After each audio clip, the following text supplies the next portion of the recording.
Welcome to the Business Trendsetter Podcast, where we talk about trends and how to use them to grow your business. My name is Manny Turan. And I'm Adam Hartung. We are Spark Partners. We're here every week discussing all things trends. We look at the most important component of a business, which of course is to make money. And you make money by understanding your customers.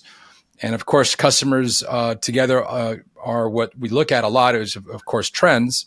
But the lifeblood that kind of ties these all together is value. And a lot of businesses don't understand value, what it means, or really how to leverage it. And I think that's one thing that Adam, you and I do a lot is explain the difference between value and value delivery and why it's important to understand your value. So today we've got a case study or two regarding a company that thought their value was in one location. Turns out it was somewhere else. And when they actually went through the process of letting people know about that, their own valuation grew. So let's kick it off there, Adam.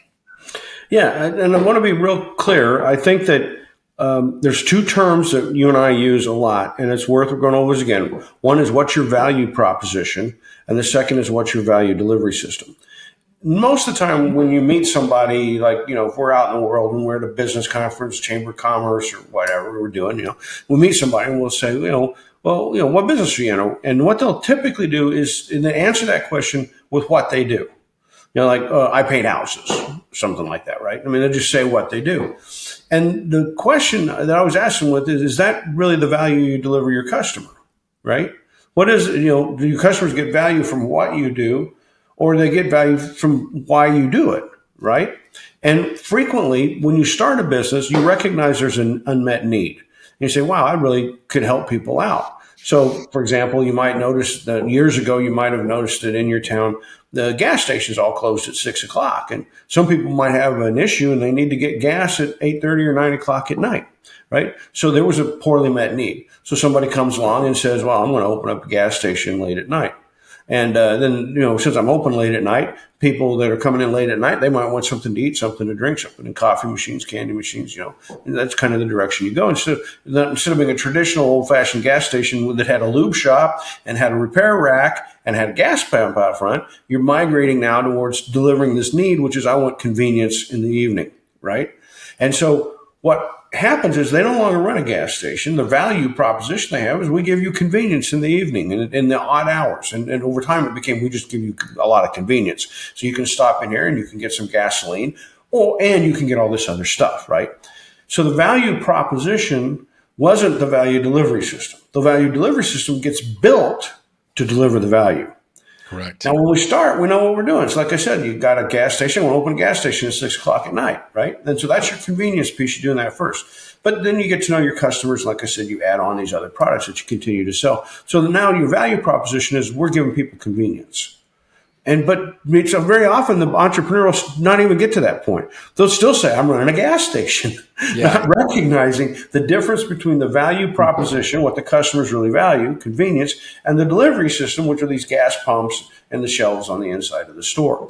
And that's the thing that I find we have to work with a lot with small, mid-sized businesses, and sometimes even big ones. Because as time goes along, there's a tendency to get so focused on more, better, faster, cheaper, and on execution that what happens is you keep improving the value delivery system. And the question becomes, but are the customer's value needs still the same? Do they still have do they need more or need something different?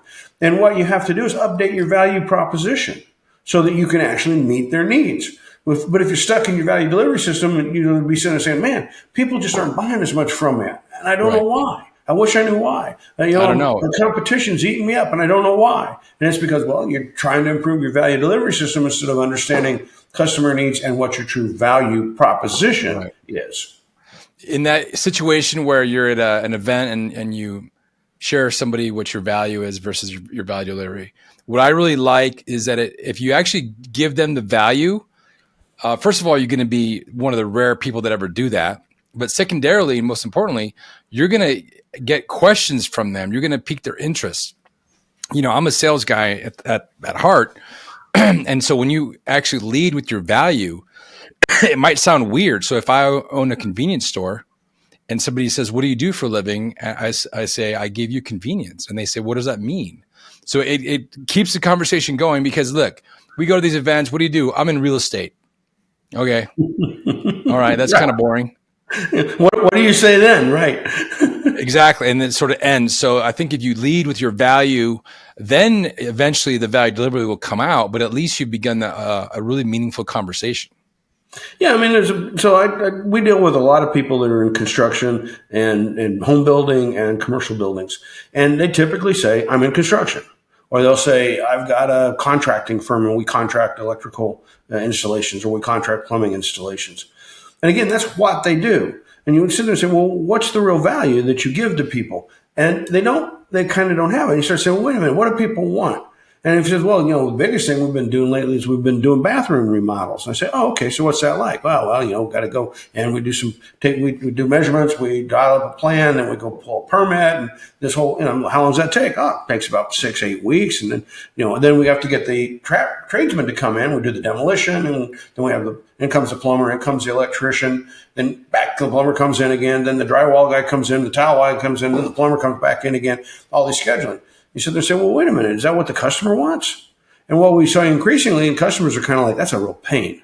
I don't really enjoy that. What I want is a new bathroom. And so now we see people are saying, hey, wait a minute, I can build an updated bathroom in my shop. And then what happens is I come into your place, I get your dimensions, I show you some pictures of what it would look like. Then I can do this in a modular way to where I could come in, do the demolition and installation in 1 or 2 days. And I can do it in such a way we're hooking things up where I don't have to have tradesmen coming in behind me. The tradesmen do all the work in the shop. So electrical's in place, plumbing's in place, et cetera. So what you see here is if you said, well, I'm a contractor, and I just, then you get stuck in the rut doing it the same old way. But if you say, I'm helping people, improve their homes with new bathrooms or upgrading bathrooms, then what happens is how you do it is open to a lot of opportunity. And you can start thinking of new and different ways that you can do things. Because it's the how that we constantly have to work on. We have to constantly adapt how we do things. But if we get stuck in that value delivery system, we don't. Because we keep trying to more, better, faster, cheaper, what we've always done. And in fact, we see that now today with a lot of AI. People trying to just do better, faster with AI instead of thinking about how could I add value to my customers. So, a real quick story you like for me to tell, Manny, is about the company I worked with many, many years ago. This is going back at least 15 or more years ago now. And when I met them, they said they printed dog food bags. And their business was not good. They weren't growing. The margins were terrible. And I said, well, okay, what's your value proposition? And they said, we print dog food bags. I said, no, that's what you do. What's the value you give to your customers? And they were like, well, we print really good dog food bags. Well, why? Do you print them so good nobody else can? Well, no. And well, we give customer service. So customer service is so good that then the customer will pay more to do business with you because you're easy to do business with. No, we still got to get low price. So basically I said, so you don't really know how you add value to your customer, do you? And we sat down and started to rethink about this and say, well, what does the customer really want? And they said, well, they want a good dog food bag. They want good printing on their dog food bags. And I said, no, that's not what they really want. What they really want to do is sell more dog food. So how could we help them sell more dog food? Now, that's the question you want to get to, right? Because now you say right. Printing the bag is part of the solution, but it's not all of the solution. But if we start adding other things to what we do, like we do market research on customers and understand their buying decisions, then we're starting to do point of purchase work. We're saying, hey, we can help you design a better bag that'll be more desirable by the customer. If you put this information on it, you'll get more sales, right? Yeah. And so we can move forward in terms of helping the customer by saying, we will give you more services in order to help you accomplish your big goal. Sometimes the customer, when we're doing this consulting, people will say, well, my customers aren't asking for that. And they're cheap. They're just really, really cheap. And they're not going to go for us doing all this extra stuff for them. They're going to pay for it. Great example I like to use with people I speak with, and I know, Adam, you do too, is Netflix. From the start, their value was we deliver entertainment. And through time, through the initial part of them mailing DVDs to people, and then eventually they went to the streaming service, and then they went to becoming a media company and producing films and all that. Their value has always been the same, which is we deliver entertainment. The whole Blockbuster thing, of course, they lost sight of what really mattered. And so that's a great story to really think about how the value remained the same, although the value delivery ended up shifting over the years. And I think that's one important thing that business owners need to do is keep on looking at what the customer really is looking for, and not always chase better, faster, cheaper in your own value delivery, but are you really keeping up with what the customer wants? Yeah, so a story that I'm going to tell now is Smart Data Solutions out of Eden Prairie, Minnesota. And when I met them, it was through an interaction where I was talking about these value delivery systems and value propositions. And the owners came to me and said, we have a business that we think is pretty good, and we think we could really sell a lot more. But there's something that's kind of jamming up the works, and maybe you could help us out. I said, okay. They said, what business are you in? And they said, we run a mail center. I'm like, really? I said, yeah. So what's a mail center? Well, all these letters come in for insurance companies. And so they said our client would be an insurance company, a health insurance company. And we would take the letters and we would rip the envelope open, take the paper out, run it through a scanner, and end up with a scanned document. Then we would archive the paper document for future use someday if they ever need it. We've got the scanned document now, which could feed into a database. Okay, that's what they said they did. And it turns out that's a pretty crummy business, that the margins are really low. Nobody wants to do it. And so insurance companies outsource it because they don't want to do it. And when they were describing the business to me, they said it's such a darn difficult business and the work is so hard and dirty, and people get choked up like I was a little while ago because there's so much little particles of paper in the air. And they said that they were a big employer of prisoners. So when people come out of jail and couldn't get a job, they'd come into this mail center and work. And I'm listening to this whole story, and I'm kind of like, I don't quite get it. And then they started talking about, I said, well, what is that really all you do? And they said, oh, no. I said, we do workflow. I said, okay, why didn't you lead with that? And I said, well, we run the mail center. And then what happens is we feed the information into a workflow. I said, when we started, we just sent the data across. But we started asking our customers, what do you do with the data? And we found out they put it in a database. So we said, oh, what's that database like? And we said, well, maybe we could design a database that would be better for helping you make decisions. Then they started saying, well, what happens with the data in the database? And they said, well, down the road, somebody takes a look at it and they'll approve, a medicine or approve payment to a provider. Okay. We started saying, well, couldn't we do that? Couldn't we just have the computer look at the data and make that decision? Do we need to have a person do it? And it turns out that sometimes there's mistakes, right? Like there'll be a drug that the patient says, I want to get reimbursed for a drug. And they'll say, wait a minute, that's a cancer drug. And this patient has a heart problem. What's going on here? Do we have the heart thing wrong? Did he get cancer on the way? Didn't know about it. What do we got to do? But it turns out that there's just a series of linear questions. And they're yes or no questions. Like I said, does the patient get cancer? Did he get diagnosed with cancer? Yes or no? Has this drug been approved for use with heart in addition to cancer? Yes or no? And they said, we could start doing that within an application. And they said, that's what we're going to do. We're going to take data, and instead of having humans move the data to a decision, we're going to have a technology workflow do it. Kind of sounds like machine learning, doesn't it? Yeah, old-fashioned machine learning, just binary yes, no.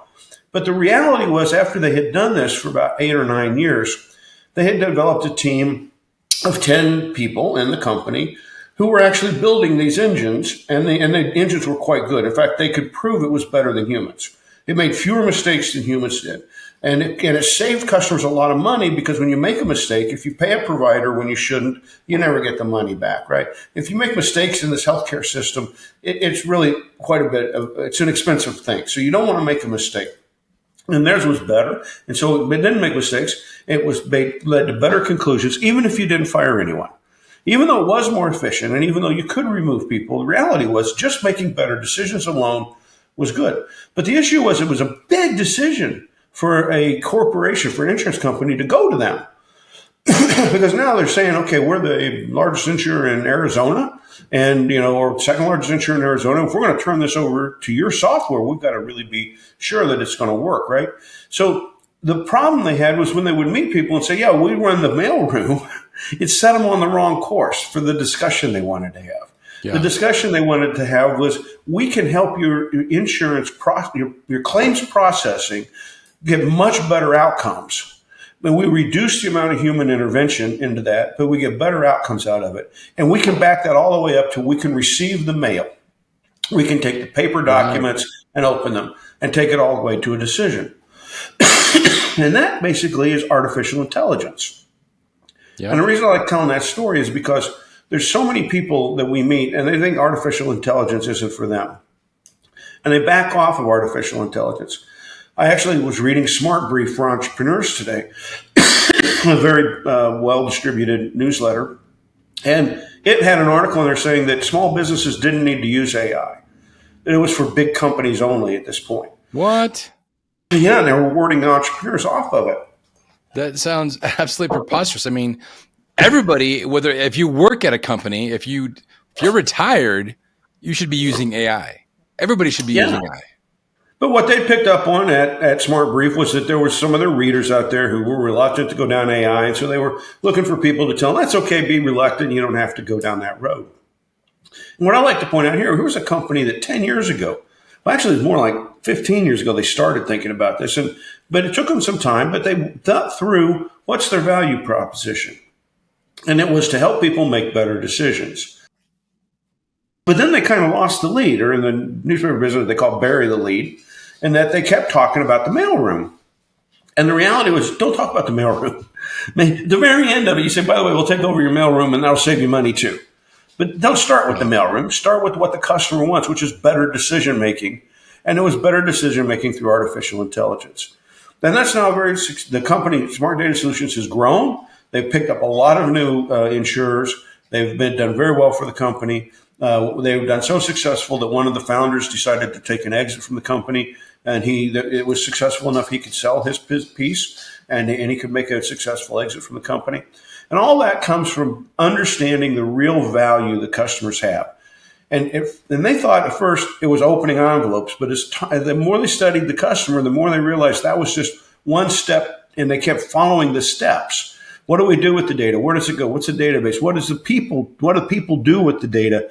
And that became what they called the workflow, the claims workflow engine that was operated by artificial intelligence, which allowed them to make better decisions than humans did, which led to quicker decisions and many cost savings. And then at the end of that, we could even talk about operating with fewer people if that was one of the cost savings you were after.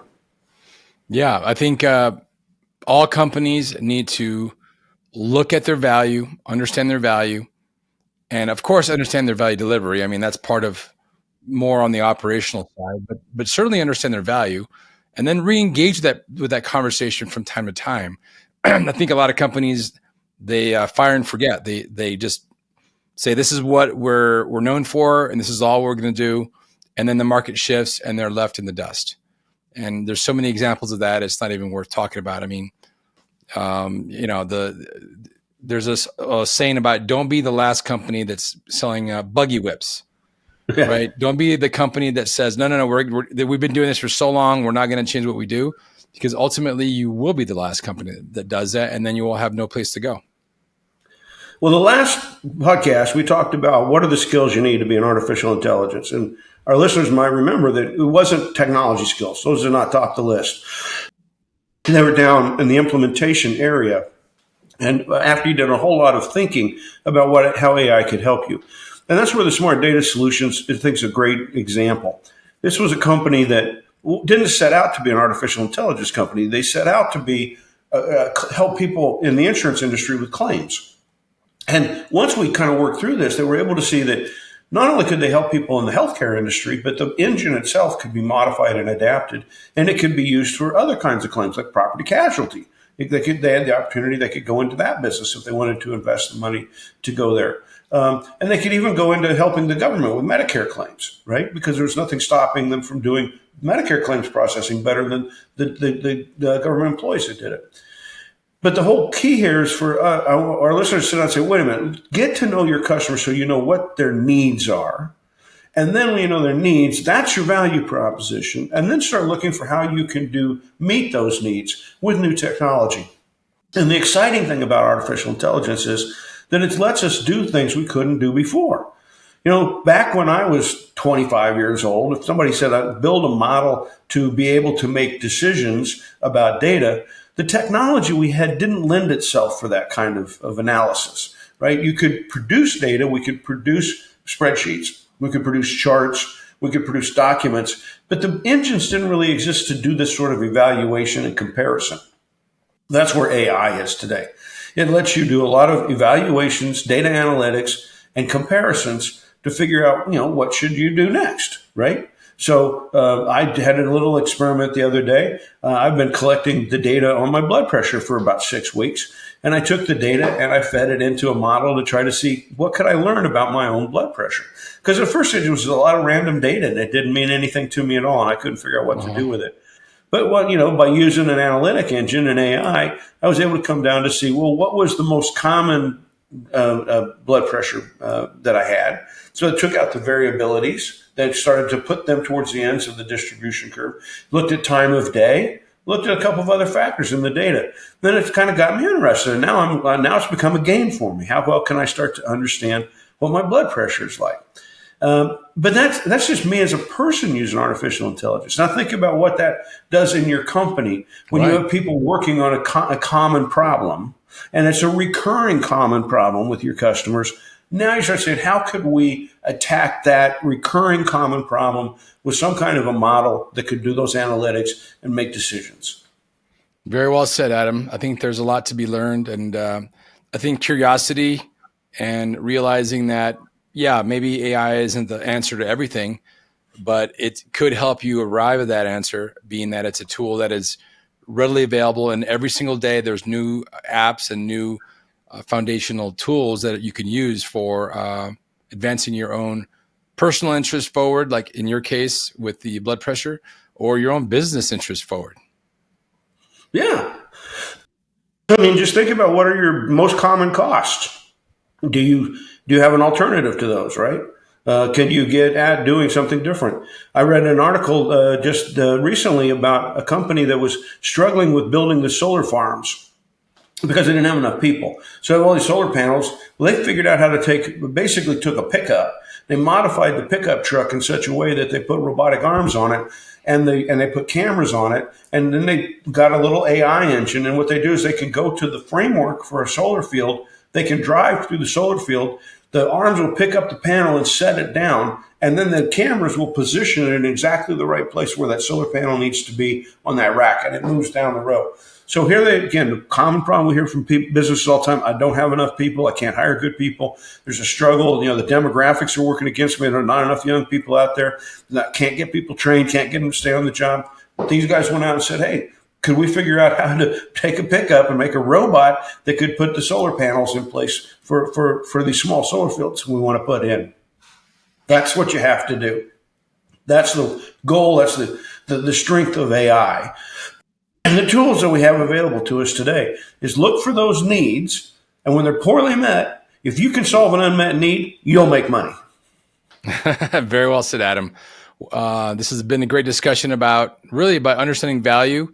Of course, we talked about a little bit about AI and how you can really advance your value through AI. And with that, we will talk to you next week. Thank you.